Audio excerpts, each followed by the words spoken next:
Bună seara, străzile orașului sunt pustii, ieșenii sunt în fața televizorilor, au comutat pe Tele-M pentru că începe Raport de Caz, emisiunea dumneavoastră preferată. Așa cum bine știți, s-a anulat și meciul Australia-Olanda din cadrul campionatului mondial pentru că s-au temut de o concurență la capitolul audiență. Glumim noi cât glumim, dar în seara aceasta atingem un subiect foarte delicat, un subiect care ne doare pe noi toți, sau mă rog, ar trebui să ne doară. Vorbim despre sănătatea ieșeană, starea sănătății ieșene, cu focalizare pe tema Institutului de Gastroenterologie și Hepatologie Iași. Dacă vă mai spune ceva sintagma aceasta, poate o știți prescurtat, IGH, entitate medicală care a existat până în 2011, când a fost desființată prin comasare, o altă sintagmă care a făcut carieră în spațiul românesc, și a devenit o banală clinică a Spitalului Sfântul Spiridon. E un subiect delicat în care lupta pentru reînființarea acestui institut de elită se întrepătrunde cu durutul în cot al multora din factorii decidenți. Un subiect în care părerile sunt extrem de împărțite, însă argumentele sunt, cum veți vedea, destul de evidente. E un subiect care deja mi-a stârnit niște bătăi de cap, niște telefoane, niște amenințări cu procese, deși emisiunea nici nu avusese loc. Semn că, într-adevăr, suntem pe nisipuri mișcătoare și că lumea aceasta sănătății ieșene nu este atât de inocentă și candidă precum se crede. De altfel, la emisiunea Raport de Caz ați mai avut de a face cu subiecte dedicate sistemului medical și suntem genul de emisiune în care lucrurile li se spun pe nume. Alături de mine se află pătimașul, imprevizibilul, incontrolabilul doctor Răzvan Constantinescu. Bună seara, domnule Constantinescu. Bună seara. Pe vremuri, timp de 5 luni, manager al institutului despre care vorbim, actualmente medic primar, da, în cadrul clinicii, nu, de gastroenterologie și hepatologie Iași. Da, denumirea de institut am recăpătat-o cu greutate, dar ea este doar formală. Noi nu mai suntem independenți, nu ne mai putem dezvolta singuri și în loc ca această instituție minunată să fie un model pentru celelalte, un standard către care să tindă, din contra, s-a făcut o nivelare în jos, aducându-ne pe noi la stadiul un pic, să spunem, întârziat al dezvoltării. Deci, stați un pic, dumneavoastră sunteți clinică, dar în același timp vă numiți institut. Da, și ne mai numim și centru de gastroenterologie. Eu, Călin Ciobătar, m-aș numi în același timp Florin Ghețău. Da. E cam ciudată situația. Asta e un aspect formal, dar în procesul ăsta de disoluție, practic, a speranțelor noastre de progres, s-au strecurat grave ilegalități.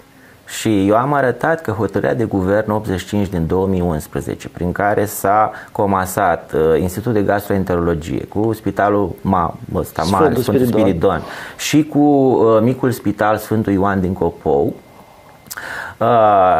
nu a respectat câteva principii de legalitate absolut obligatorii. Și eu am folosit aceste aspecte în demersul în instanță, pe care, din păcate, l-am făcut prea târziu, pentru că nu aveam dreptul mai devreme să intrăm. Nu aveați calitate procesuală. Da. Cu toate astea, după un an și jumătate de procese, până la urmă, la Înalta Curte de Casație și Justiție, am pierdut cele două acțiuni împotriva acestei hotărâri, deși atât felul în care a fost ea eliberată, felul în care a fost concepută, precum și mai ales nota de fundamentare pe care orice hotărâre de guvern se bazează, sunt cu grave, cum să le spun, incorectitudini, dar până la legalitate. Mi s-a atras atenția într-o discuție telefonică asupra faptului că nu aveți nici, nu calitatea procesuală, dar dreptul de a fi la această masă în seara aceasta. Trebuie să vă spun și dumneavoastră și telespectatorilor că am avut o discuție telefonică cu șeful domnului Răzvan Constantinescu, domnul Bârliba, Ioan Bârliba, managerul Spitalului Sfântul Spiridon, care m-a chestionat pe un ton destul de, hai să spun, ferm, hotărât, în ce calitate se află domnul Răzvan Constantinescu în această emisiune. Evident că principala calitate în care l-am adus aici este de cunoscător foarte bun al realităților din cadrul institutului și de fost manager al acestui institut. Însă domnul Bârliba mi-a tras atenția că există un purtător de cuvânt al Spitalului Spiridon, există un director medical, un director general, iar dumneavoastră nu aveți dreptul de a vorbi despre altceva decât despre eventuale hemoragii digestive sau cum comentați?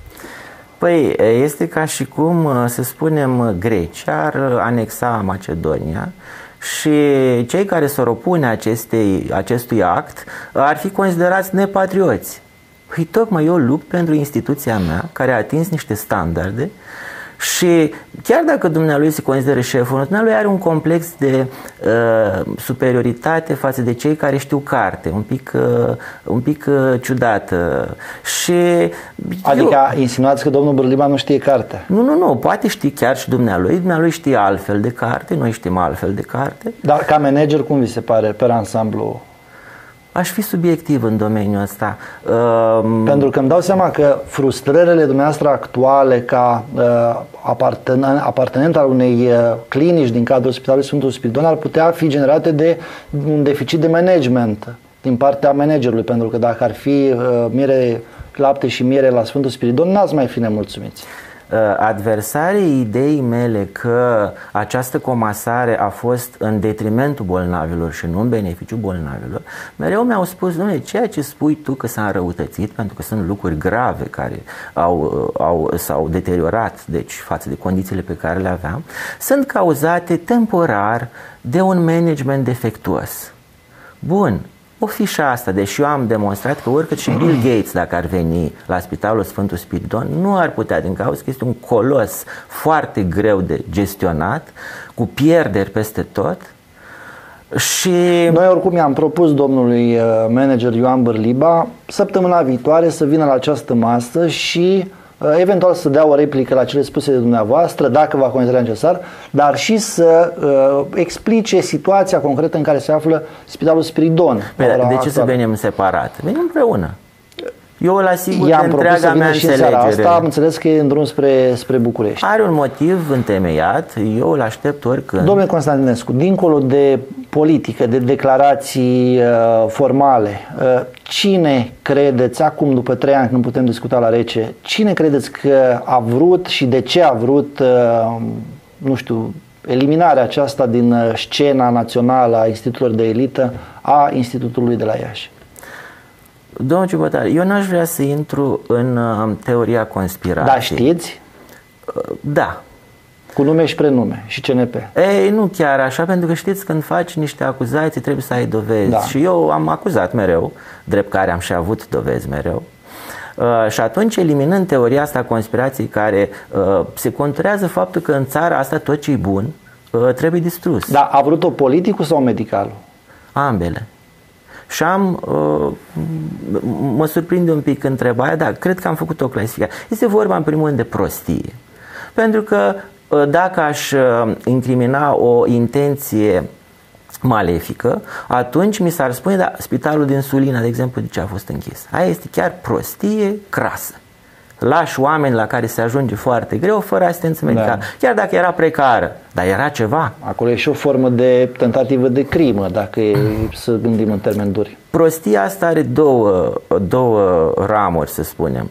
Una, incompetența și nepăsarea, și alta, dorința de a da bine în fața șefilor pentru a-ți păstra scaunul. Dom'le, am făcut economii. O să vorbim noi ce economii s-au făcut egherat, de fapt este risipă, nu economie. Am tăiat spitale, Codlea, Negrești, Sulina și am rezolvat. Gata, bravo, felicitări, rămâi ministru mai departe. Și nepăsare. Nu interesează, nu se gândesc la vecinilor sau la oamenii simpli, se gândesc la propriile burți. Noi știm că toate astea s-au făcut în contextul acelei crize și în contextul încercărilor guvernului Boc de a rezolva cumva criza prin nimicirea unor chestiuni care făceau pagubă, ca să spun așa. De acord. Concret, s-a economisit ceva prin această reorganizare? Nu s-a economisit nimic, dar apropo de ce, și o să vin și cu argumente pentru asta, apropo de ce spuneați dumneavoastră, de acord, și trebuie făcute reforme și trebuie eliminate pierderile, dar ei au spus că au fost închise sau urmau să fie comasate doar unitățile spitalicești lipsite de performanță. Ori IGH era numărul 1 în România. Asta se știe, un lucru știut. Aveați profit surprinzător de mare pentru instituții medicale. Apropo de prostie, ce ne așteptăm noi dacă în funcție decizionale punem cei mai incompetenți dintre noi? Domnul ministru Ceche, înainte de a fi ministru sănătății, el este de formație notar, a comercializat mâncare pentru pisici. Cum m-ar lua pe mine acum să mă pună ministrul apărării? Ce aș putea eu face acolo? Aș tăia așa cum a tăiat el, geometric. Bun, asta știți sigur cu mâncarea pentru pisici, nu? Da, cum? Este... Și incompetența asta se manifestă, din păcate, după un timp, cu bătaie lungă, se manifestă în defavoarea cetățenilor. Legea răspunderii ministeriale face ca aceste gafe să nu fie amendate din buzunarul celui care a greșit. Da. Eu am și un proces câștigat cu Atila Ceche la înalta curte, pentru că mă dăduse afară din funcția de care spuneați, în care am stat doar 5 luni, cu un an înaintea comasării. Deci, practic, bine că ați atins subiectul ăsta. Există pe piața medicală, deși o sintagmă riscantă asta, teoria că Răzvan Constantinescu este atât de vocal în privința reinventării institutului ca entitate de sine stătătoare, pentru că are în buzunar această decizie a înaltei curți, care l-ar face manager în secunda 2, în care s-ar reînființa institutul. Da. Doriți să fiți manager cu orice preț? Luptați pentru idealul ăsta datorită posibilității de a obține funcție de manager? Nu. Răspunsul doar că doresc. Dar eu am luptat la fel și înainte. Și doi, am spus, dau scris, nu doresc, mă recuz, să spunem, din start, din această funcție. Eu de ce am spus că doresc, v-am spus dumneavoastră, pentru că ar fi o garanție că lucrurile ar intra pe făgașul celor 5 luni și se poate vedea ce s-a întâmplat în acele 5 luni și asistentele și doctorii de acolo pot spune. Da, vă bucurați de o simpatie ieșită în comună. Așa. Eu totuși nu sunt manager de carieră, să spunem. Cu toate astea, cunoscând bine lucrurile, am reușit și am făcut ordine. Și am spus, dau în scris, nu, reînființați Institutul de Gastroenterologie și dacă faceți asta, eu nu primesc funcția de manager. Și renunț. Vă asumați public chestiunea? Sigur. Bun, domnule Constantinescu, noi ca de obicei în tipicul acestei emisiuni am pregătit un material video în care am încercat să surprindem pe scurt un istoric al institutului, dar și să punem în balanță avantajele, dezavantajele trecerii de la o formă de organizare la alta, la fel cum veți fi poate surprins, neplăcut, plăcut, nu știu, am încercat un inventar al opiniilor unor persoane cu putere de decizii la nivel medical asupra chestiunii Institutului de Gastroenterologie și Hepatologie Iași. Materialul, vă rog.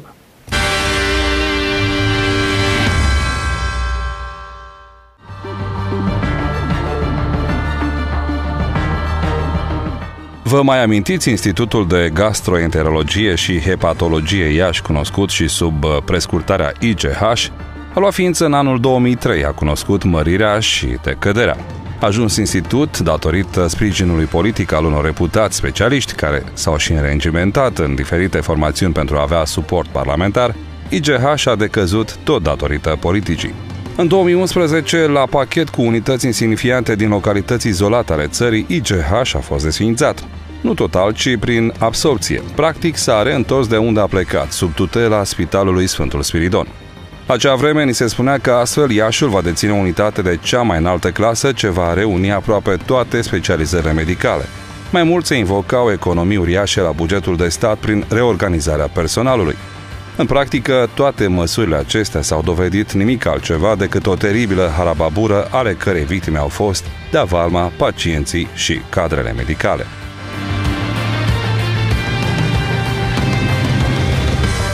La începutul anilor 2000, rectorul de la acea vreme al Universității de Medicină și Farmacie Grigore T. Popa din Iași, reputatul profesor Carol Stanciu, a făcut cei dintâi pași pentru transformarea clinicii în care lucra, cea de gastroenterologie și hepatologie, în institut.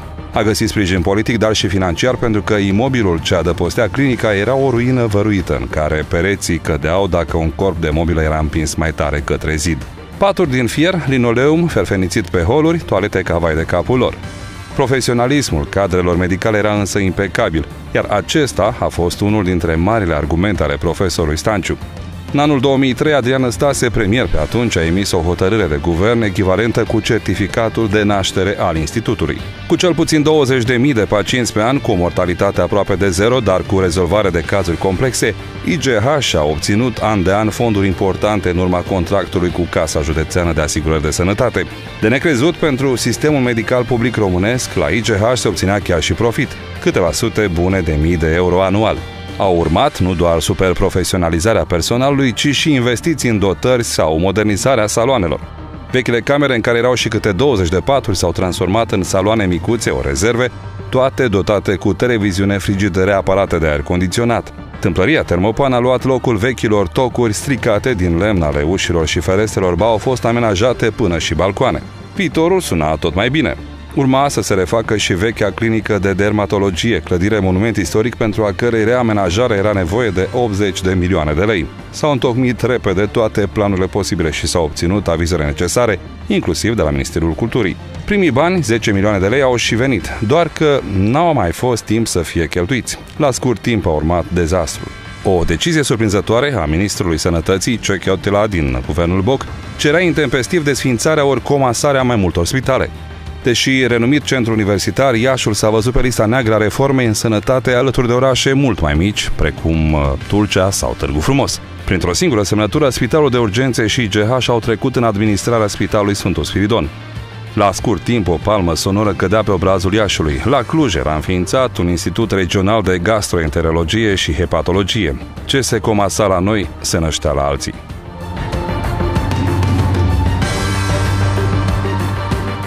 Decizia de comasare a fost una dezastruoasă atât pentru pacienți cât și pentru personalul medical. Cadrele sanitare, de la renumiți profesori și până la infirmiere, și-au pierdut mare parte din entuziasmul pe care îl dă faptul că te știi propriul stăpân și că muncești exclusiv pentru unitatea ta. Anularea propriului sistem de internări a dus la blocaje la biroul de internări al Spitalului Sfântul Spiridon. În loc să-și facă fișele în doar câteva minute și apoi să intre la consultații și analize, pacienții veniți din toate colțurile Moldovei au ajuns să stea ore în șir la coadă la unitatea de primire urgențe, ori la biroul de internări de la Spiridon. Așa se face că bolnavii ajungeau la consultație în stare mai gravă decât atunci când soseau la spital. Colac peste pupăză pentru analize era deja prea târziu, așa că erau amânați pentru a doua zi, a treia sau cine știa câta, fiind la concurență cu programările pacienților din alte clinici. Acest lucru avea o singură consecință, ori internări de lungă durată, care nu însemnau nimic altceva decât irosirea de fonduri, ori externarea pacientului, acesta urmând să se întoarcă la o dată ulterioară, însă nu în aceeași lună, pentru că acest lucru nu era permis, adică nu se mai decontau cheltuielile pentru a parcurge din nou extenuantul traseu. În privința investițiilor nici nu mai putea fi vorba, chiar dacă IGH aducea profit în continuare, banii intrau în pușculița de la Spiridon, spital cu datorii de altfel istorice. Ori din pierderea comună, de unde să fie bani pentru aparatură nouă, ori cine știe ce alte dotări la gastroenterologie. Până și hârtia igienică devenise un lux, la fel ca și alte materiale absolut obligatorii pentru igienă. Toate aceste lucruri au fost făcute cunoscute în Parlament de către deputatul PSD Angel Stanciu, care în februarie 2011 a avut o interpelare la adresa Ministrului Sănătății de atunci. În scurta sa perioadă de funcționare, Institutul de Gastroenterologie și Hepatologie din Iași a devenit o unitate de elită recunoscută în întreaga țară, dar și în străinătate. Instituția ieșeană, de strictă specialitate, cu bolnavi din toată țara, în prezent fără nicio problemă financiară, este anexată intempestiv Spitalului Sfântul Spiridon. Acest fapt este de neînțeles atâta timp cât IGH Iași, ca primă instituție înființată în România, a servit ca model recentului Institut de Gastroenterologie și Hepatologie Cluj. Numai că răspunsul ministrului a fost de-a dreptul ambigu. Una dintre prioritățile majore ale politicilor de reformă a sistemului de sănătate promovate de Ministerul Sănătății este reorganizarea și restructurarea asistenței spitalicești. Scopul urmărit prin realizarea acestor măsuri este reprezentat de asigurarea unei utilizări eficiente a fondurilor limitate alocate sistemului sanitar prin reducerea internărilor la nivelul spitalelor, care vor fi însoțite, ca în multe țări, de o creștere concomitentă a numărului de pacienți tratați în regim ambulatoriu, iar asistența medicală ambulatorie s-a dovedit, prin progresele înregistrate în ultimii ani, a fi o alternativă pentru internarea în spital, fără diminuarea calității îngrijirilor acordate pentru o problemă de sănătate în cauză. Complementar, dezvoltarea asistenței medicale primare, cu implicarea efectivă a medicilor de familie în prevenirea îmbolnăvirilor și supravegherea activă a bolnavilor cu afecțiuni cronice, va asigura performanța optimă a sistemului sanitar privit ca un întreg.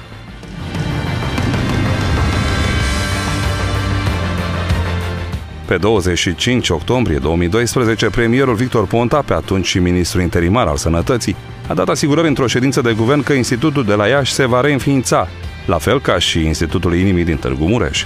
Eu mi-am pus semnătura ca să rămână că am făcut ceva bun cât am fost ministrul Sănătății pentru reorganizarea Institutului Inimii, cum îl știu toți cei din Târgu Mureș, și cel de gastroenterologie de la Iași. Două institute care au fost desființate în mod greșit, după părerea medicilor și, practic, dezavantajând dezvoltarea acestor institute extrem de importante. Reînființarea a fost însă doar o poveste frumoasă, pentru că IGH nu a căpătat nici personalitate juridică și nici autonomie financiară. S-a ales doar cu un medic care a fost numit director medical la Spitalul Sfântul Spiridon. Dincolo de gogoșile electorale, dincolo de promisiunile neonorate ale politicienilor, ideea renașterii institutului persistă și în prezent.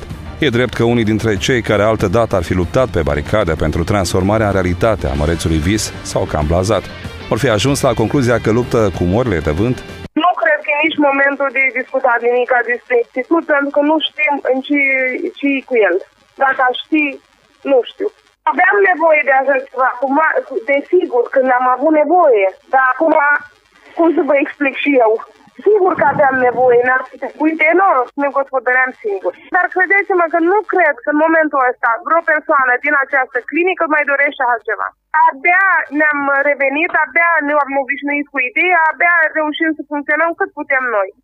O mână de ajutor ar putea veni dinspre parlamentarii ieșeni, care ar putea face lobby la Ministerul Sănătății. Doar că mai bine să rămână în structura spitalului, pentru că oricum era nevoie de... Întotdeauna trebuie să facă și consulturi. Cred că un procent suficient de mare, 20-30% din cazurile care vin la OPU sunt cazuri de gastroenterologie. Iar ca să facă o structură de UPU sau cameră de urgență la gastroenterologie care e lipit de Spiridon, ar fi absurd și ar fi bani aruncați. La un moment dat era foarte greu să se evalueze costurile care se făceau cu analize dintr-o parte în cealaltă și atunci așa practic se fac economii de bani. Un alt parlamentar care simți pe propria ei piele ce înseamnă comasarea are altă părere. Orgolile și dorința unora de a manipula fondurile din sănătate au făcut ca Iașul să piardă cel puțin 3 unități sanitare. Și aici vorbesc de Institutul de Gastroenterologie, de Spitalul de Urgență Sfântul Ioan și de Centrul de Traumă. Orice închidere a unui spital înseamnă de fapt supraaglomerare și timp de așteptare crescuți, condiții mai proaste de tratament și pierderea locurilor de muncă din sistemul de sănătate, ceea ce s-a văzut în ultima perioadă și în sistemul sanitar ieșean. Orice institut cu finanțare suplimentară, cu condiții mai bune de tratament, cu toate specialitățile necesare la tratamentul de vârf al acestor afecțiuni, poate fi un câștig pentru cei 6 milioane de locuitori din întreaga Moldova. Și să nu uităm faptul că în timp ce la Iași se reînființau spitale, singurul oraș mare, universitar, centru medical, în care s-au desființat spitale, inclusiv de urgență, în alte zone din țară se înființau spitale. O personalitate a Iașului care are un cuvânt greu de spus, profesorul Vasile Stărăstoae, rectorul UMF Iași, are o altă viziune asupra viitorului IGH. Eu îl văd acolo ca o entitate a Universității de Medicină și Farmacie. Știți care este optica mea, că trebuie să existe un centru spitalicesc universitar și văd locul în cadrul acestui centru spitalicesc. Deocamdată așteptăm răspunsul de la Ministerul Sănătății. Legea este legea privind trecerea în administrarea universităților există. Acum trebuie să așteptăm să să vedem cum vede Ministerul punerea în practică acestei legi. Pentru pacient, în momentul în care există entități pe monospecialități, cum ar fi pe gastroenterologie, un pacient care vine acolo, el de regulă are, majoritatea care se internează au boli cronice, peste 60% și au 2, 3 sau 4.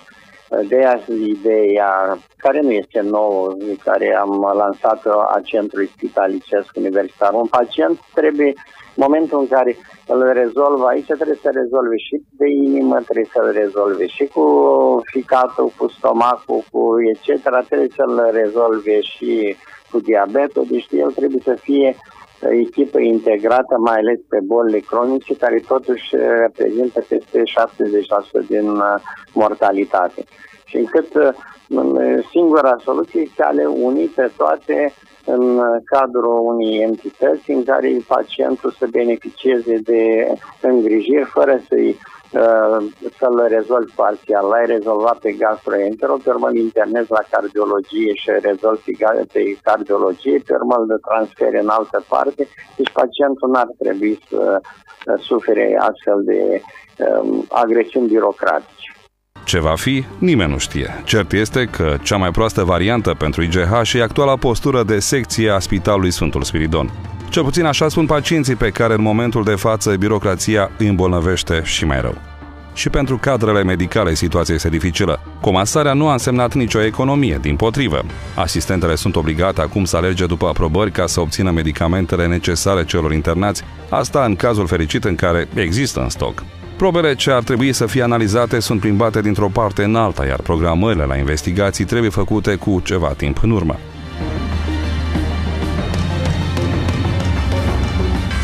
Una peste alta, prin inexistența institutului, nu pierd doar bolnavii și cadrele medicale, ci pierde și Iașul. Vorbim despre un centru universitar de renume, un centru în care institutele și cercetarea ar trebui să fie la ele acasă. Vorbim despre progres, vorbim despre excelență, despre reducerea morbidității și a mortalității, dar desfințăm tocmai excelența. Vorbim despre economie și rentabilizare, dar facem în așa fel încât cheltuielile să crească. Vorbim despre management și inițiativă, despre descentralizare și profit, dar continuăm să ne manifestăm ca și cum am fi comasați la nesfârșit, financiar și mental, unui sistem lăștinos în care ne cufundăm din ce în ce mai mult.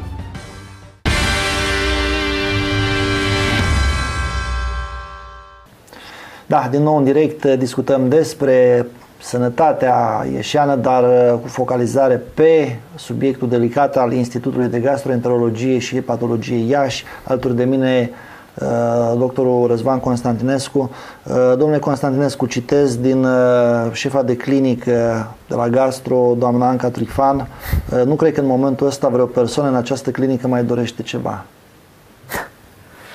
Da, eu am văzut în materialul dumneavoastră că am foarte mulți susținători, mă bucur.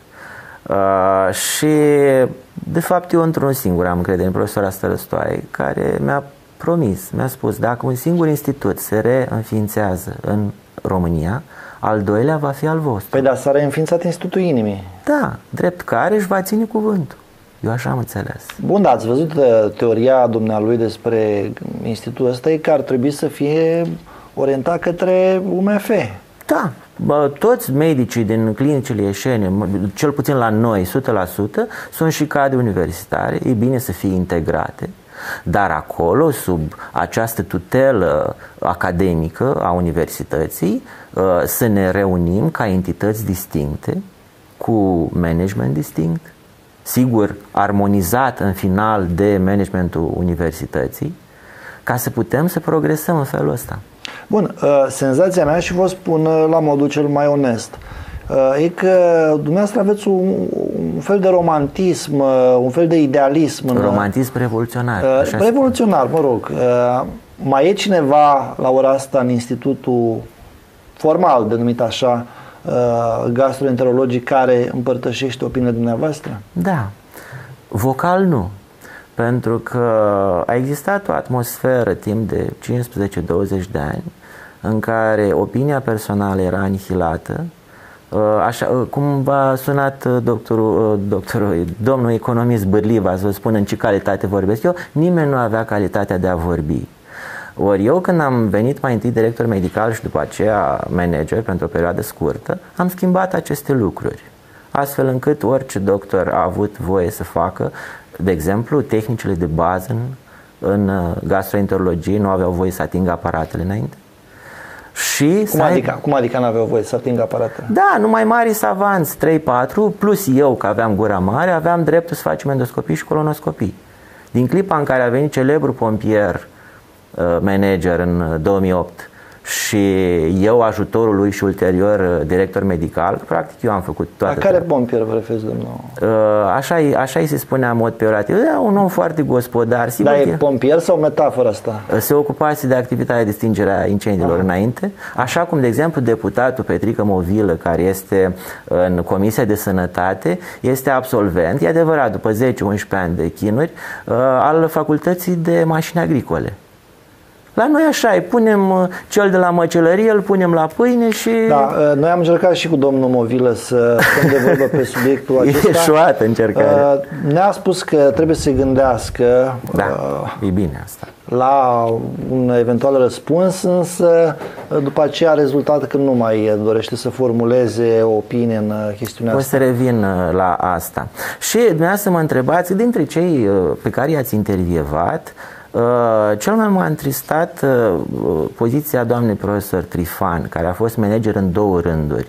A fost până în 2008 și a dat-o afară pentru incompetență, a venit o comisie, a dat-o afară atunci, a urmat o suită de interimari, printre care am fost și eu, și a mai fost odată când m-au dat pe mine afară, n-au găsit pe altcineva să pună decât tot pe cineva care mai fusese și fusese dat afară. Pentru incompetență, spuneți?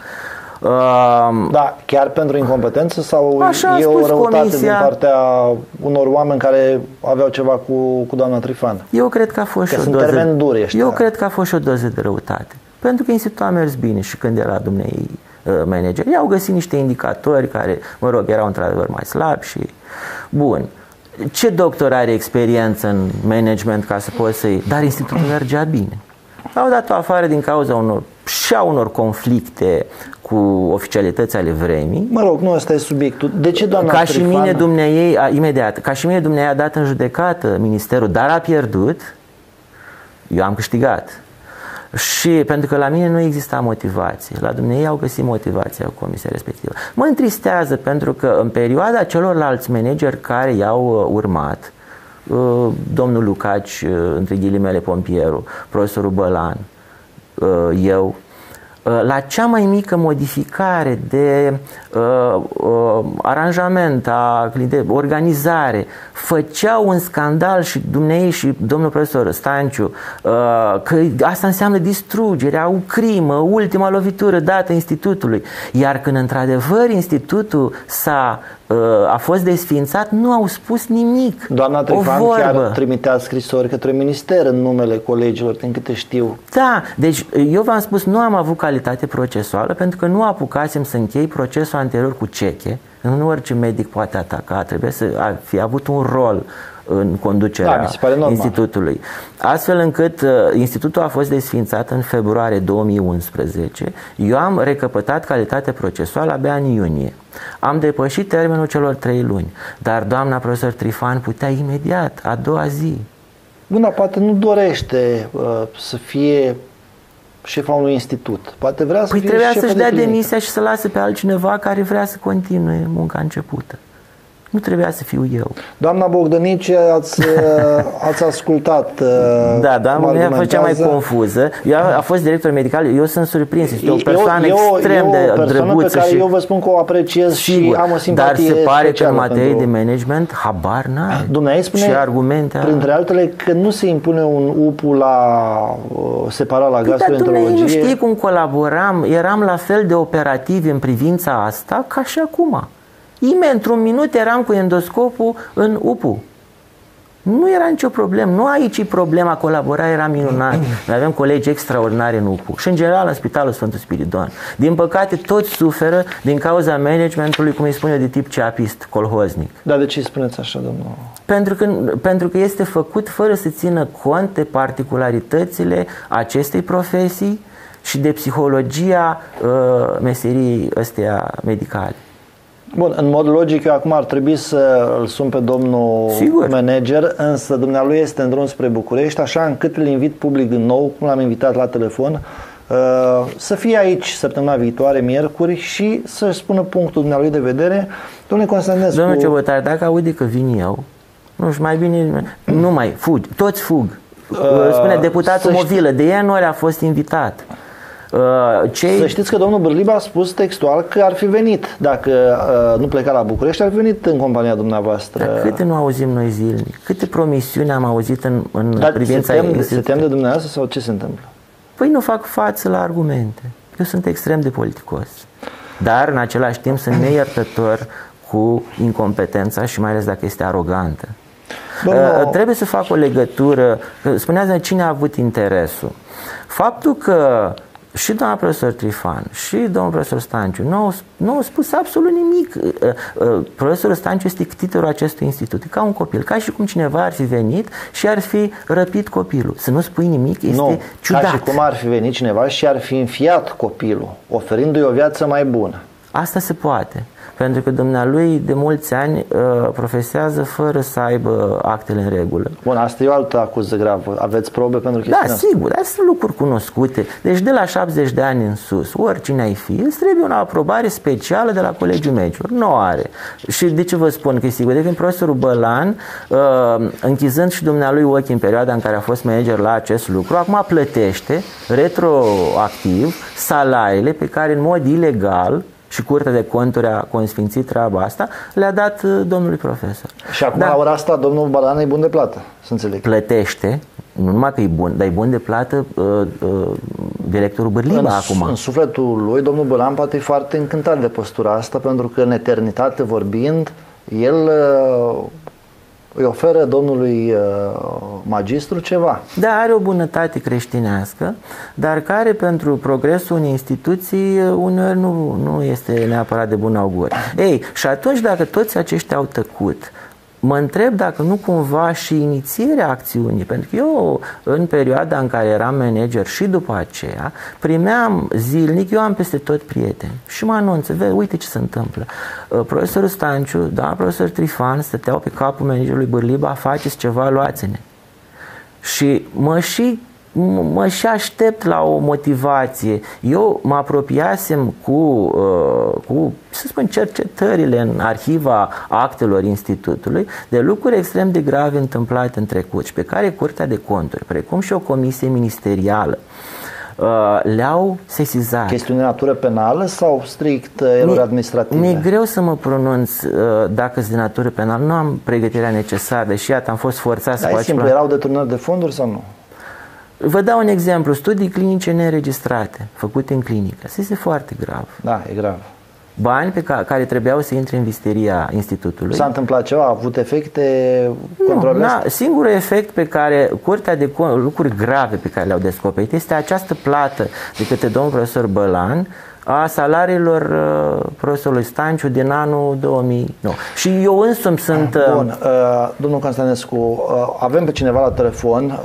Trebuie să fac o introducere la telefonul acesta. Alaltăieri, luni, pe 16 iunie 2014, un parlamentar a făcut o interpelare în Parlament la adresa Ministrului Sănătății.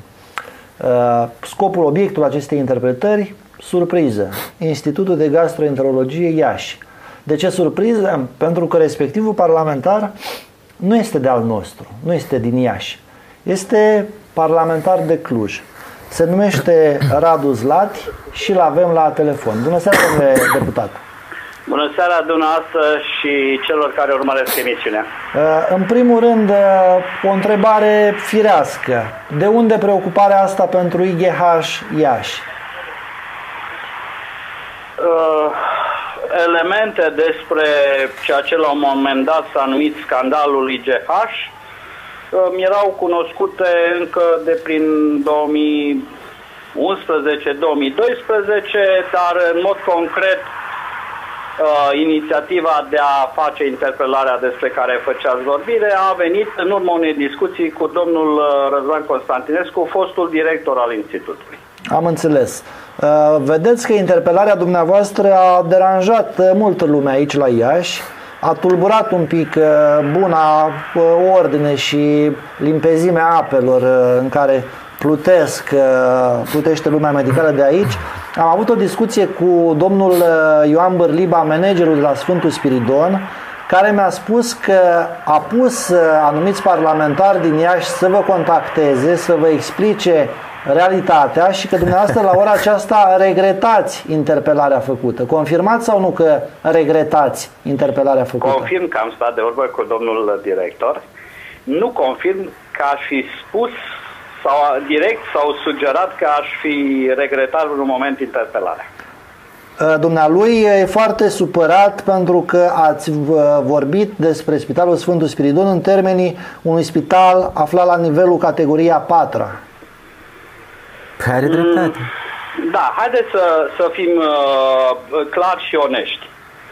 Apropo de apele limpezi, și mie îmi plac apele limpezi, dar pe de altă parte în apele limpezi plodesc țânțarii. Pe de altă parte, Spitalul Sfântul Spiridon, sincer, nu face obiectul atenției mele decât într-un mod cu totul și cu totul colateral. Am tot respectul față de personalul medical care lucrează acolo, nu urmăresc în vreun fel ceva negativ la adresa spitalului. Interpelarea mea, dacă uitați pe ultimul paragraf, era extrem de clară. Vroiam să știu ce impedimente, care sunt factorii care împiedică Ministerul Sănătății de a reînființa Institutul de Gastroenterologie și Hepatică. Corect, am în față textul interpelării, într-adevăr. Pentru că, din umila mea expertiză și din discuțiile pe care le-am avut cu domnul Constantinescu, pe care îl respect mult, tot atât de mult ca și pe domnul doctor Bârlibaba, care este directorul Spitalului Sfântul Spiridon. Da, nu e doctor, e manager. Manager. Da. Mă rog să mă scuze dacă este de față. Din umila mea expertiză, politic vorbind, eu am abordat problema politică. De vreme ce, într-o perioadă relativ funestă pentru sistemul medical românesc, guvernul a desființat două institute extrem de specializate. Institutul Inimii de la Târgu Mureș și Institutul, sau hai să spunem pe scurt, IGH-ul de la Iași. Exact. Urmând ca, după o perioadă, când noi, USL-ul, am venit la putere și am promis reînființarea ambelor institute, noi, prin domnul Victor Viorel Ponta, primul ministru, am reînființat doar unul dintre ele, pe cel de la Târgu Mureș. Corect. Deci era o datorie. Rămânea o datorie. Atunci, în zona politică vorbind, pentru că eu sunt deputat, nu sunt altceva și fac interpelări și intervenții la nivel politic, m-a interesat. Care sunt factorii care au împiedicat Ministerul Sănătății să ia aceeași hotărâre și în cazul IGH-ului? Dacă există astfel de factori obiectivi, atunci este ok. Dacă sunt factori subiectivi, atunci nu mai este ok. Dar chiar și factorii obiectivi, dacă i-aș cunoaște, sper să mi se răspundă la interpelare, poate că noi, parlamentarii, că suntem de Iași, că suntem din altă zonă a țării, putem da o mână de ajutor guvernului pentru că acest institut de elită să reapară. Da, eu nu vă ascund, domnule Zlati, că există o mirare la nivelul ieșenilor. Cum se face că un parlamentar clujean pledează în Parlament pentru chestiuni ieșene, locale. Nu v-au luat la întrebări parlamentarii ieșeni pentru imixtiunea asta în... Știți, deși eu am fost ales de către niște stimați și stimabili alegători din județul Cluj, eu sunt parlamentar de România, dacă îmi permiteți expresia. Da, și nimic din ceea ce este românesc n-ar trebui să mă lase indiferent. Aș putea veni cu o replică. Mă mir că această problemă n-a fost abordată de mai înainte de către colegii mei parlamentari de Iași. Ei, din câte ne-am dat seama, au cu tot o altă viziune asupra subiectului. Poate că viziunile noastre coincid și poate că dânșilor fiind mai aproape de locul faptei, ca să mă exprim așa, dânșii au dreptate. Iar în ceea ce privește contactele cu colegii mei parlamentari de Iași, da, am avut o convorbire cu domnul dr. Crăciunescu, cu care sunt o mai veche cunoștință și l-am asigurat, cum v-am asigurat adineaori pe dumneavoastră și pe domnul Crăciunescu, emisiunea, că scopul meu nu este de a produce domnul Crăciunescu are cu totul alte griji perioada asta. Mă rog, da, am aflat din păcate. Vai de domnul Crăciunescu în perioada asta. Și l-am asigurat și pe dânsul că scopul meu nu este răul Spitalului Sfântul Spiridon, ci binele IGH-ului. Dar, domnul deputat, ca să revenim la durerea domnului Bârliba, susțineți aici că e de categoria 4 și primește în mod ilegal, prin derogare, categoria 1. Explic eu asta exact, matematic. Susțineți în continuare chestiunea asta? Dacă derogarea este făcută de către minister și așa este, nu e ilegală. Ministerul poate să facă derogări cu privire la ceea ce consideră de cuvință. Am înțeles. Din materialele pe care le-am avut la dispoziție și pot să admit, de dragul dumneavoastră și a domnului manager Bârlibaba, că nu am avut la dispoziție toate datele, dar erau publice, le-am găsit pe internet. Eu acum de-abia am cerut date și de la Ministerul Sănătății, sper să mi se dea. Sunt convins că și domnul Bârliba va aduce niște explicitări. Deci, din acele date, rezulta că de vreme ce este nevoie de o derogare, înseamnă că toate condițiile necesare nu erau îndeplinite. Că altfel nu se dă derogare. La bunul simț atâta și puțină logică pe care domnule Zlati, o ultimă întrebare. În 2016 pe care colegiu ieșea în candidați? Am prea mult respect față de parlamentarii de Iași pentru a îndrăzni să vă gândesc la o candidatură acolo. Le urez numai bine în 2016. Am înțeles, mulțumesc pentru telefon, seară bună. Vă salut cu respect. Domnule Constantinescu, un minut până la pauză. Care-i treaba cu... Până în minutul ăsta vreau să vă spun, îți crește inima când vezi astfel de oameni. L-am văzut o singură dată. Ce profesie are domnul Zlati? Cred că este profesor, nu sunt sigur. Eu l-am văzut așa față în față câteva minute acum 2 sau 3 ani. Și atât. Îți crește inima și mă simt când din nou elan să merg mai departe. Domnul deputat Zlati are dreptate. Spitalul Sfântul Spiridon, conform unui ordin stupid și ăla, 323 din 2011, care categorisește spitale după numărul de specialități pe care le are, este de categoria 4. Ca să urce la categoria 3 ar mai trebui încă 8 specialități și 3 linii de gardă. Până la categoria 1 i-ar mai trebui 15 specialități și 8 linii de gardă. Și derogarea asta pentru categoria 1A pe ce fundamente se dă? Pe acest ordin în metodologie la articolul 5 spune așa, se poate da derogare un an, atât, 2011. Dar se poate renoi? Nu, precizează expres, fără posibilitate. În momentul de față, chiar dacă dumneavoastră ar trebui să vorbiți de hemoragii digestive, dar profit de faptul că sunteți doctor la acel spital, ce categorie are Spiridonul la ora asta? Are categoria 1, este cel mai mare spital din Moldova. Dar la anul s-ar putea să nu mai aibă. Conform acestor stupizenii care se bat cap în cap. Deci e posibil ca la anul să avem din nou categoria 4 la Spiridon? Da, orice e posibil. E uluitor. Dar cine ar fi crezut că IGH-ul e posibil să fie desfințat? Întrebam în 2009-2010. Ești nebun, eu însumi. Râdeam de aia și care... cumva, ca să folosim un verb medical, prin contaminare, IGH-ul se contaminează de această categorie a 4, spuneți. Da, deja e contaminat în diversi parametri, o să-i discutăm dacă avem timp, parametri matematici, nu că mi se pare mie.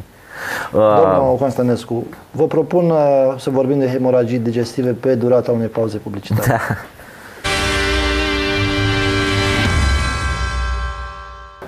Am revenit în direct, o emisiune, sper eu, interesantă pentru toți cei care își doresc să afle despre ce se întâmplă în interiorul sănătății ieșene, despre cei pentru care contează faptul că IGH-ul, după Sfânta Parascheva, era cam a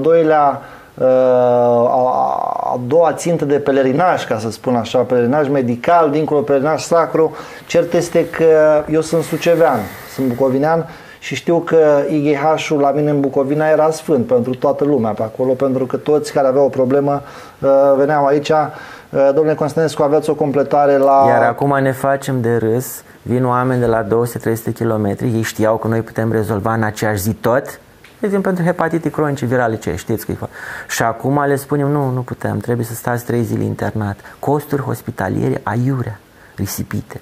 Da, vreau să fac completarea. Dacă privim acel ordin 323, constatăm că gastroenterologia este necesară doar pentru categoria 1, e adevărat, dar spitalul nu are nicio șansă să ajungă acolo. Și atunci, și cu gastroenterologie, și fără gastroenterologie, nivelul de competență a spitalului este exact identic, matematic. Pentru că asta a fost una din motivațiile guvernului la vremea respectivă, pe lângă generalități cum ar fi îmbunătățirea asistenței medicale spre binele bolnavului. Nu s-a întâmplat absolut nimic spre binele bolnav și asta o să discutăm cu domnul director. Teoria Ministrului Sănătății că... Care din ei? Că în fiecare an e altul. Nu știu, dar cred că cechii la interpelarea lui domnului deputat Stanciu, care vorbea de să lăsăm mai moale cu internările, da? Și să punem accent pe ambulatoriu. Dar asta nu decid notarii. Și pe medicina de familie, care să se preîntâmpine, vezi, dragă doamnă, să ajungă la Răzvan Constantinescu de pacientul. acord. Și fac legătura și cu ce spunea profesora Străstoaie, că multă patologie este intricată, dar sunt foarte... Gastroenterologia are cea mai mare adresabilitate din toate specialitățile medicale. Peste 50% din pacienți sunt de gastroenterologie. Sigur că printre ăștia sunt și cu probleme cardiace, dar sunt foarte mulți care necesită doar asta.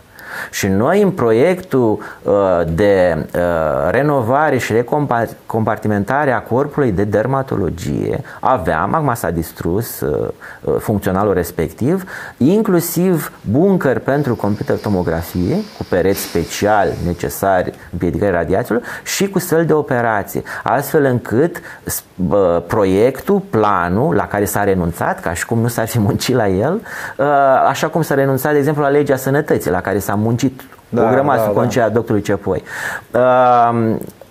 Astfel încât să avem tot, când intră pacientul în institut, iese complet rezolvat. Pentru că, până la urmă, principalul pion în ecuația asta este pacientul.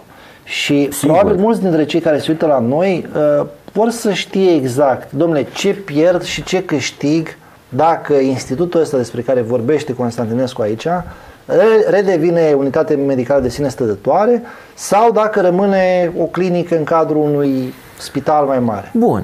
Pentru pacienți, principala, dacă aș spune într-un singur cuvânt, este operativitatea. Adică dura mult mai puțin orice act medical, orice perioadă de așteptare era mult mai scurtă. Pentru că acum pacientul stă împreună cu pacienții ceilalți. Nu de asta, dar sunt circuite disfuncționale la un colos de să spitalicesc aproape că sunt de înțeles.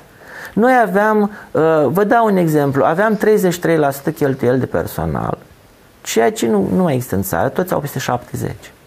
Pentru că externalizasem anumite servicii, de asta erau și mi s-a reproșat, dar erau scumpe. Păi cum erau scumpe dacă noi aveam profit?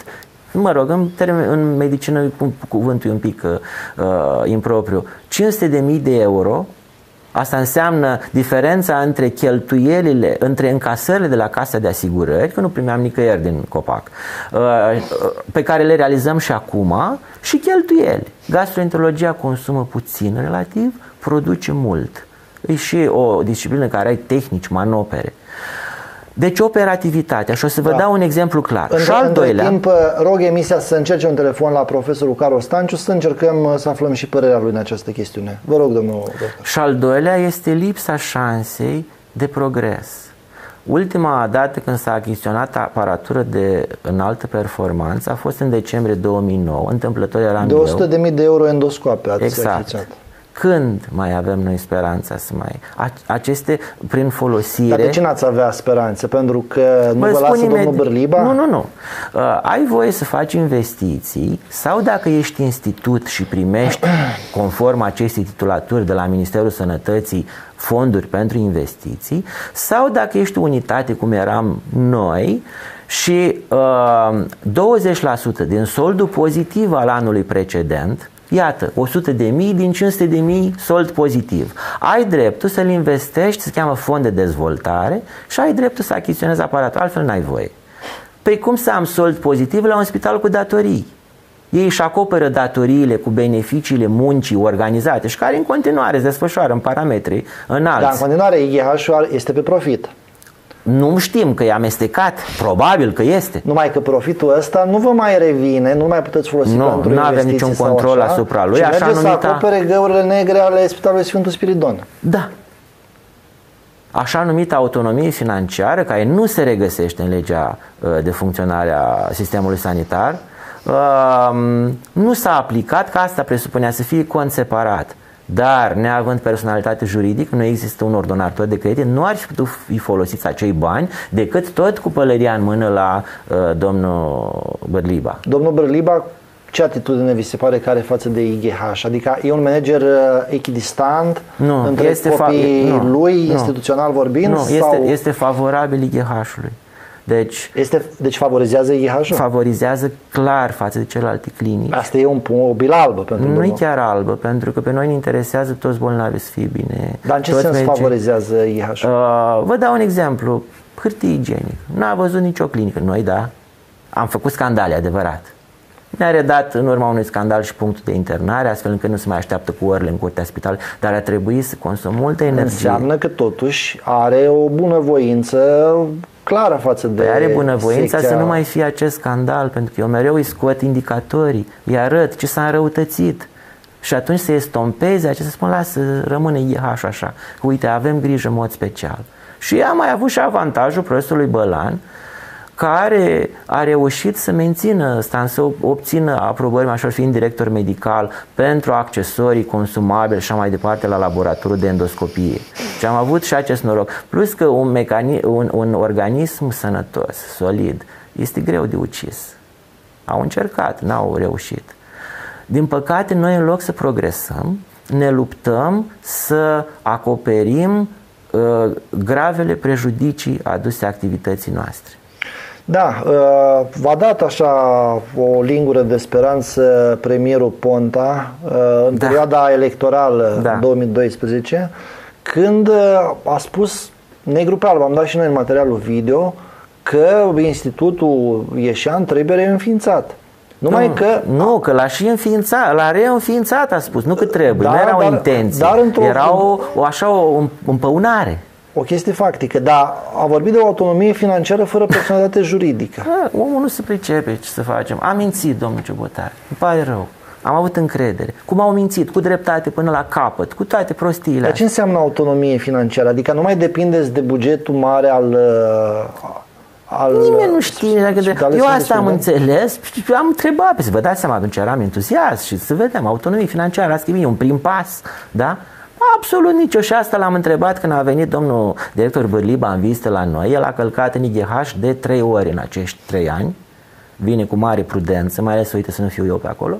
Și am întrebat, domnul director, chiar vreau un dialog drăguț, spuneți-ne cum ați aplicat principiul autonomiei financiare conform hotărârii primului ministru Ponta.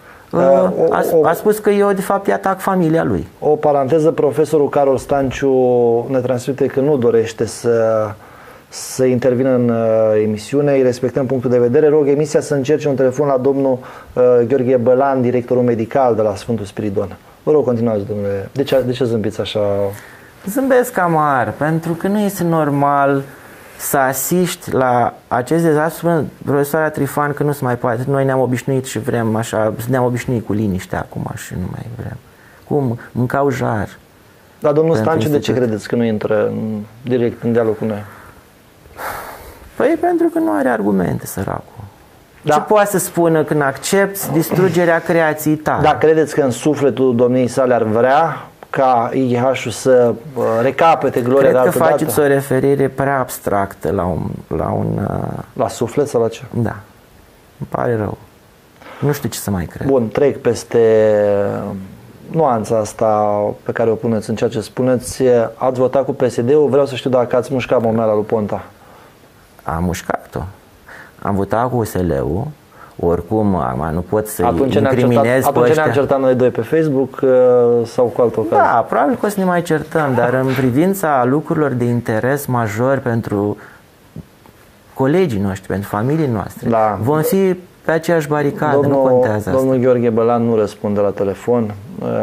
Mă rog, nici mie nu-mi răspunde câteodată, asta nu înseamnă. Pentru mine, ca jurnalist, vă spune, e foarte frustrantă situația asta în care dai telefon, încerci, te agiți, vrei să obții opinii, puncte de vedere, să oferi telespectatorilor tăi o imagine cât mai completă asupra subiectului pe care îl discuți și te trezești cu tăceri sonore, ca să mă exprim așa. Apreciez în contrapunctul acestor tăceri vocalitatea domnului Bârliba în situația asta. Da, mai e așa vocal dacă e lângă mine? Nu știu dacă mai e așa vocal, dacă e aproape, dar așa în particular, da, este vocal. Domnul Constantinescu, bănuiesc că nu vă luați la bătaie dacă ați fi nici gând. La un loc, nu? Nici gând, dar este o postură umilitoare pentru dumnealui să primească lecții exact în domeniul în care se consideră unul din cei mai mari specialiști. Când la un moment dat spunea că urmează să fie ministrul sănătății. Adică are o părere foarte bună despre dumnealui. Eu aș vrea să discut doar aspecte matematice. Bun, între timp, haideți să luăm câteva telefoane. Dacă ăștia mari nu vor să vorbească, haideți să dăm drumul la liniile telefonice 257-257. Dacă aveți o opinie pe acest subiect, vă rog să interveniți. Am și un premiu aici, cele mai mari dezastre din istoria omenirii, o carte apărută la Polirom, cu precizarea, cadrăm și noi băieți cartea asta așa, cu precizarea că administrația Gheorghe Nichita nu figurează în acest volum. Cu toate astea, cred că e o carte bună, chiar dacă incompletă. Spuneați de tăcerea din emisiune. Pentru mine a fost surprinzătoare tăcerea din momentul desființării. Ești parlamentar de Iași, care erau atunci. I-ați contactat pe toți, bănuiesc. Acum vă știu, cred că... I-am bifat pe toți. Spuneau că am dreptate, mă susțin. Domn doctor, sunt cu dumneavoastră. Dați-mi niște nume. Doamna senator Mihaela Popa, de exemplu. Domnul profesor Dumitru Oprea. Mi-ați povestit o chestiune legată de doamna Popa. Puteți să o spuneți public? Da, deci am fost la dumneavoastră, a fost extrem de drăguț. Nu să știți cum sunt politicienii. Numai miere. A stat cu mine, cu creionul în mână, am arătat avantaje, dezavantaje, a studiat actele. După vreo 2 săptămâni, la colegul Ghețău aveam emisiune și eu obișnuiesc să dau SMS-uri când am emisiuni, ca să știe lumea să se uite. Zic de seară dezvăluiri despre IGH la și ați trimis și dumneavoastră SMS, da? Și am trimis, era în calupul nu în mod special. Și ce v-a răspuns? Primesc răspuns. Dar ce este IGH? Bun. Cum, domnule, să fii în Iași și să nu știi ce este IGH? Ce e asta? Domnul parlamentar Dumitru Oprea, nu că m-am supărat acum. Avem un telefon și stă pe banii lui telespectatorul. Bună seara! Alo? Sunteți în direct, vă ascultăm. Bună seara! Dumneavoastră și domnului doctor Constantinescu.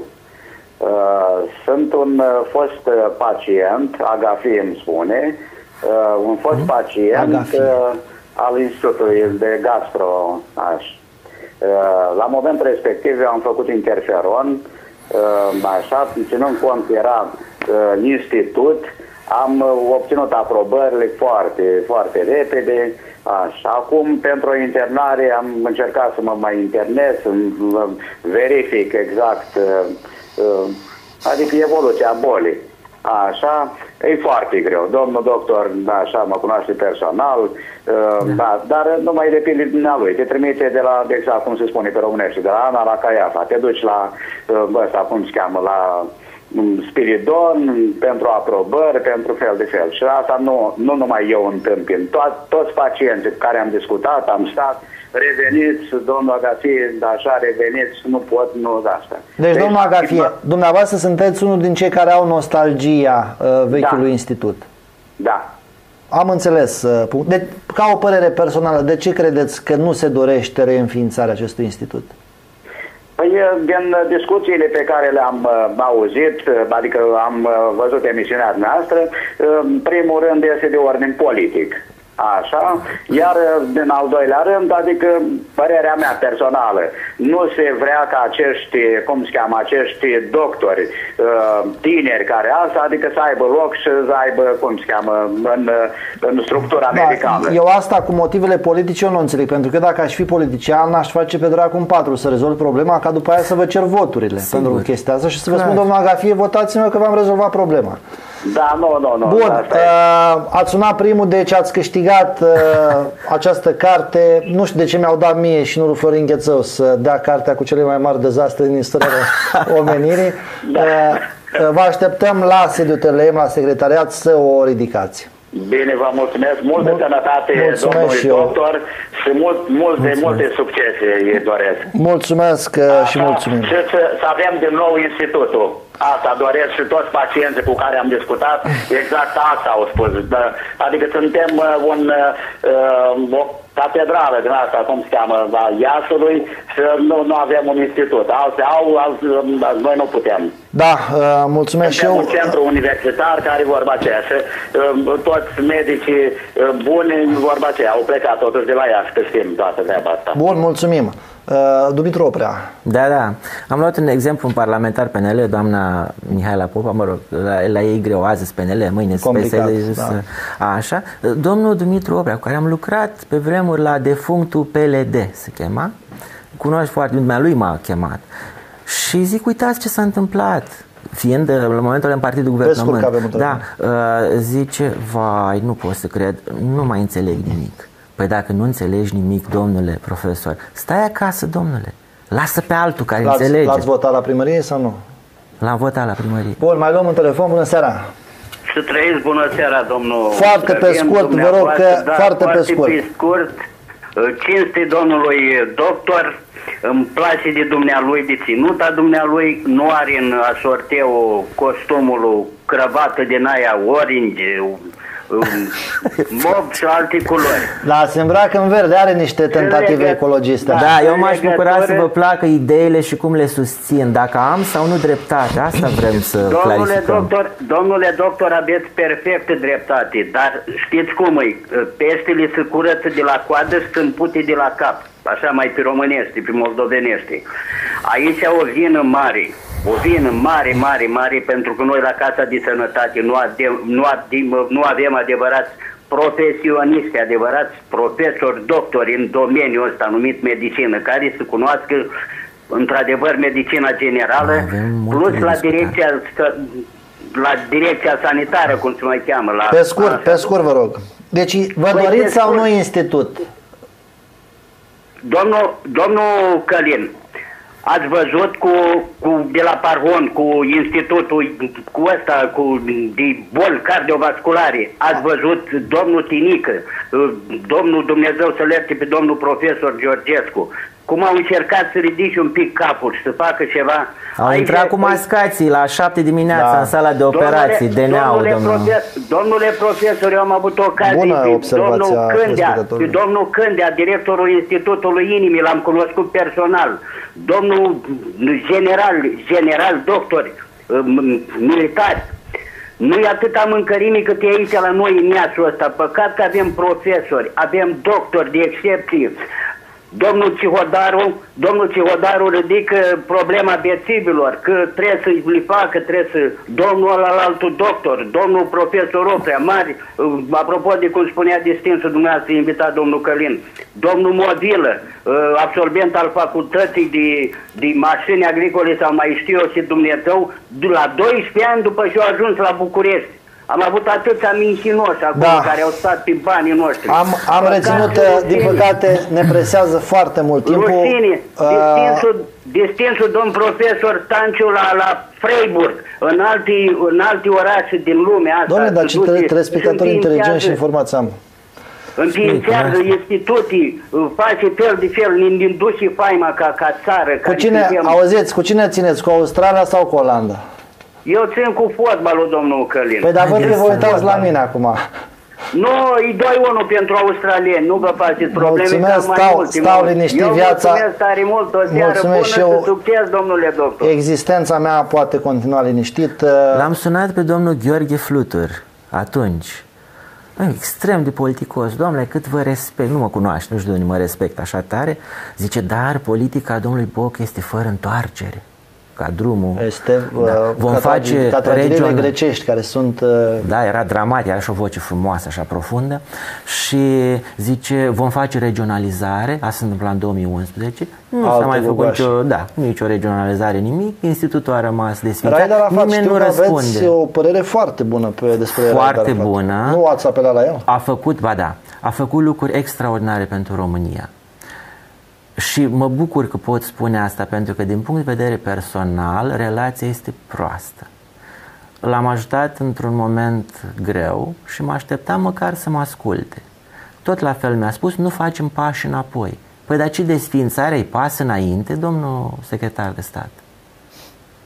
Dumnealui a fost foarte împotriva, se pricepe foarte bine la urgențe, dar medicina nu înseamnă numai urgențe și nu poți aplica principiile de acolo, de tratament eroic, în toată medicina. Dumnealui a fost un mare adversar și s-a opus inclusiv reînființării Institutului din Târgu Mureș. Da. Odată reînființat acela, creându-se un precedent, de câte am înțeles, a schimbat opinia. Vrând, practic, poate să dea așa o palmă, uite ce o să se întâmple, toți o să vrea. Nu știu, pe mine mă înfioară așa faptul că oamenii își schimbă opinia de la un anotimp la altul, de la un sezon politic la altul. Mai este acest Cristian Irimie, dumnealui era secretar de stat sucevean de-al nostru. Da. Ați avut dialog cu el? Am avut într-o emisiune imediat după comasare la B1 TV, la domnul Andrei Bădin, și mi-a promis ferm, public, în direct, că va veni la Iași să analizeze situația. Nu știu ce era de analizat, că avea indicatori, tot. Ne-am pregătit, ne-am pus hălățele albi, curați, tot frumos, să-l așteptăm aliniați, n-a venit. Deși a confirmat, reconfirmase cu o zi înainte că va veni. N-a mai venit. N-a mai răspuns la telefon, n-a mai venit. Fug toți. Da, Și uitați, am câștigat proces cu Ceche Atila pentru că m-a dat afară, altă speță. 280 de milioane. El a făcut atunci reprezentând salariile dumneavoastră, salariile mele în perioada în care aș fi putut fi, dacă nu mă dădea afară. A plătit ministerul, statul. Dumneavoastră ați plătit pentru gafele lui. Asta într-adevăr e revoltător. Nu e găsit niciodată un vinovat persoană fizică, ci tot contribuabilul plătește. Pauză publicitară, după care revenim.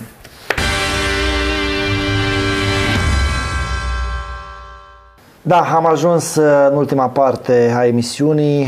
Discutăm despre ipoteza aceasta a reinventării Institutului de Gastroenterologie. Alături de mine profesorul medicul primar Răzvan Constănescu, fost manager al acestui institut. Domnule Constănescu, până la urmă ce economii s-au făcut, domnule? Că cu asta ne-au scos ochii, că facem economii, de aia comasăm. Ca să fie un contabil mai puțin, în TES asta mai puțini oameni.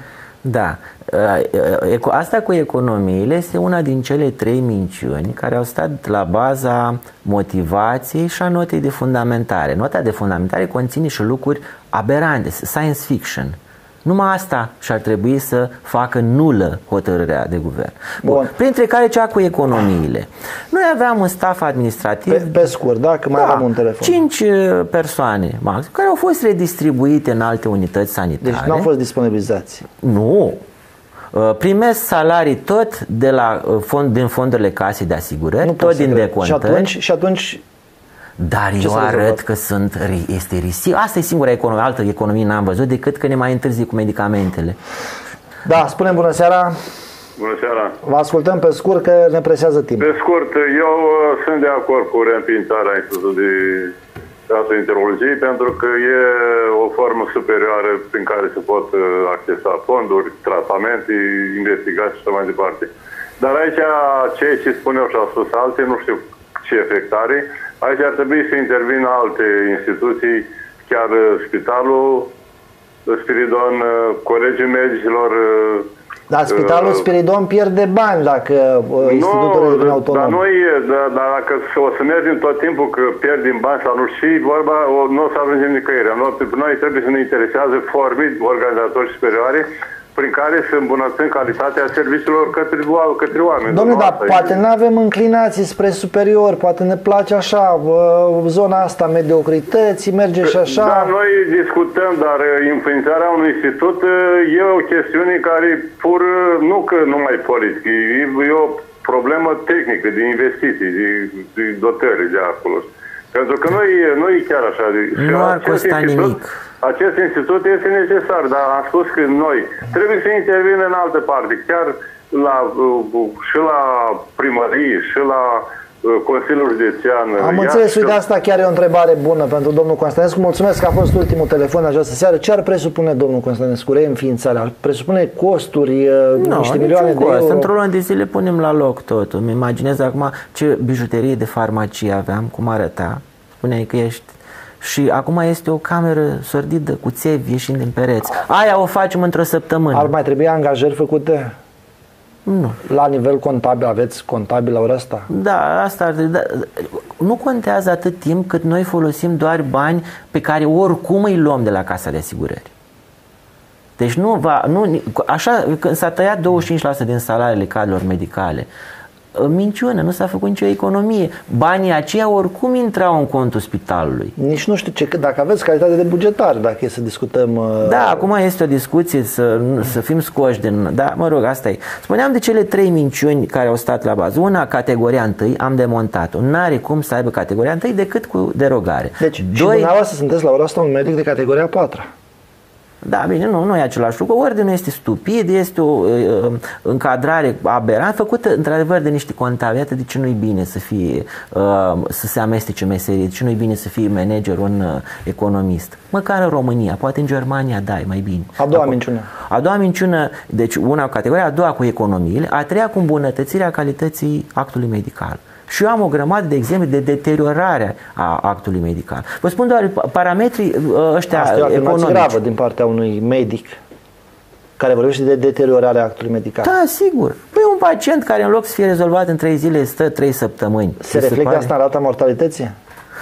Au avut noroc. Nu pot spune că am avut vreun pacient care să fi murit, că atunci era scandal mare. Care să fi murit din cauza asta. Din cauza asta. În schimb, am celebele exemple cu pacienții cu cancer care au decedat în salon la mine. 2 am avut eu, așteptând programări.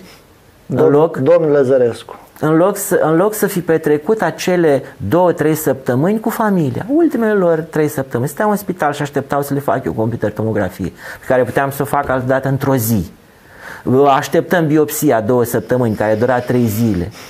A existat vreo dezbatere înaintea desființării acestui institut? Nu, asta este una din gravele ilegalități. Legea 52 pe 2003 a transparenței decizionale nu a fost respectată în cadrul unei hotărâri de guvern. În cazul unei hotărâri de guvern este obligatorie. IEH-ul nu era pe lista, au fost Sfântul Ioan, de exemplu, a stat o lună de zile pe site. Sigur că nu ia nimeni în seamă argumentele. Cine ar fi trebuit să formuleze argumente? Cetățenii, specialiștii în domeniu, ministerul să răspundă de ce intenționează să facă asta. Dar atât timp cât IGH-ul nu a stat nicio secundă pe site, este clar că se încalcă legea flagrant și nimeni nu spune nimic. Noi mai vorbim aici de oportunitate, că a fost o decizie proastă. Și am indicatorii de performanță comparativ, cât se pot acum selecta. De exemplu, la spitalizări continue de la 6.300 am ajuns la 5.800 pe an. La spitalizări de zi aveam 8-9.000, acum avem 6-7.000. Indicii de complexitate a cazului 1.30, 1.32, aveam 1.14, 1.19. Deci scădere clară. Scădere clară. Da, asta e, să spunem, nu se reflectă atât de tare din perspectiva pacientului. Dar întârzieri nejustificate, pauzele în anumite medicamente, aparatura care de acum dă semne de oboseală, astea cum le recuperăm? La nivelul personalului ați rămas numeric la fel? Mă refer la medici, la asistente, la infirmiere? Am rămas numeric la fel, și adică insuficient în privința asistentelor și infirmierilor. Sunt subnormativele în vigoare. În schimb au plecat, asta e foarte dureros, medici tineri care în condițiile existenței institutului ar fi avut o motivație superioară de a rămâne și de a progresa în domeniu. Pleca 1 an, 2 undeva, învăța o tehnică, venea și o aplica în institutul nostru. Au plecat. Și-au dat demisia chiar și din UMF, 3 medici, alții au plecat în Franța, oameni care reprezentau viitorul gastroenterologiei și care făceau parte, în planurile mele manageriale, așa era, să trimit tinerii, că n-am să mă duc eu să mai învăț ceva la vârsta mea, și să vină să le aplice, să formăm o echipă. Domnule doctor, de ce vă consideră lumea scandalagiu? Că văd că sunteți foarte calm și rațional și chiar îmi face plăcere să dialoghez cu dumneavoastră.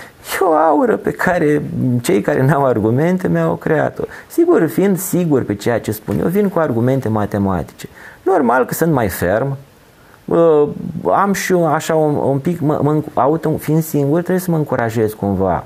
Și mă încurajez prin... Păi nu sunteți singuri, că l-aveți pe Zlati de la Gherla. Da, vă am și pe dumneavoastră, am și colegi care, mulți îmi spun, mă bat pe umăr și te susținem, luptă mai departe, suntem alături de tine. Din păcate, când e vorba să intri în direct la telefon sau când se ia o poziție publică, se dau... Eu vreau să fac prozeliți și eu am mare încredere în generația tânără care gândește liber, nu mai au sindrom Stockholm, nu le mai întrebi, zice domnul academician, să aibă opinie. Vorbesc liber, mă pot contrazice, discutăm pe argumente. Și cu domnul Bârliba, tot asta vreau. Și pentru că noi am discutat mai mult de factor economic, acum mi-am dat seama de un alt factor important care a dus la deteriorarea situației, factorul psihologic uman. De asta domnul economist are multe probleme în management, pentru că nu pune la socoteală particularitățile politicii de cadre în domeniul sanitar. Ca manager este foarte important politica de personal. Ori, când știi că lupți pentru progresul tău, o unitate mică la care pierderile sunt ușor stopate, pe care o poți gestiona pentru că știi ce e acolo, alt entuziasm, cu altă plăcere vii la serviciu, cu altă inimă. Dom'le, știi că ți-au luat... Vorbiți ca un manager, domnul Constantinescu. Poate asta îi sperie pe unii. Nu știu ce să vă spun. Eu am încercat să aplic aceste principii. Eu, de fapt, așa am și ajuns. Am făcut un proiect într-o noapte de 27 de pagini pe care l-am prezentat domnului director la vremea aceea CEPOI, al Direcției Sanitare, și mi-a zis, domnule, eu de mulți ani n-am mai văzut atât de coerent. Eu fiind medic. Zice, trebuie să fii neapărat manager. Și așa ați fost... Bun, mi-au băgat deja genericul de final de emisiune. Vreau să vă mai întreb ceva. Până la urmă, IGH-ul e și o formă de orgoliu local, de mândrie locală. Ați încercat să discutați cu primarul Gheorghe Nechita pe tema asta? Pe tema asta cu dumnealui nu, dar urmează. Știți cum e, ca și cum ar comansa Universitatea de Medicină din Iași cu Universitatea Alexandru Ioan Cuza sau cu cea din Galați. Da. De ce nu? Vedeți că domnul Nechita discută ori în termen de bani donați către Politehnica Iași, ori în termen de voturi posibile. Ar câștiga voturi la faza asta? Ar câștiga. Deci ar fi o lovitură de imagine fantastică dacă ar reda patrimoniul ieșean această instituție, repet, numărul 1 în țară. Domnul Ciubotar, nu zic că am lucrat eu acolo, că lucrez. Am valori, am indicii. Da, am parametri. Să știți că eu apreciez foarte mult oamenii ca dumneavoastră, oamenii pătimași în sensul bun, oamenii care cred cu adevărat în ceva până la fixație, pentru că eu realmente împărtășesc părerea asta că trebuie să lupți, oricât de singur ai fi cu multe lucruri, și eu de la masa asta lupt așa ca un... Sunt pătimași pentru că îmi pasă de suferința oamenilor, o văd.